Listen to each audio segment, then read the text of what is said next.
All right, I hope you guys had a pleasant day since the last time we talked. I know I did. Anyways, let's continue. What is a Linux mount point? A Linux mount point is a place within the Linux file system where a device is mounted to a file or folder.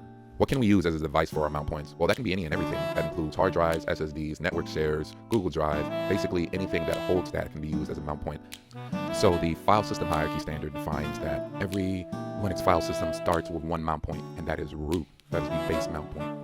After the base mount point, there are a set of different folders that are used for different purposes on Linux systems. There is boot for boot, there's var for logs, there's home for your user stuff, there's root for your root user, there's lib, there's etc for your config files. Each one of these have their own purposes, and because they're just folders, they can be mounted to their own separate hard drives. For instance, you could have a 128 gig hard drive and mount that for just boot, and then have a 1 terabyte hard drive for everything else. Or you could have everything else on one hard drive and put your home folder specifically on a separate disk. And then if you ever had to wipe your system, you could wipe everything away and leave that partition with your home folder unaffected.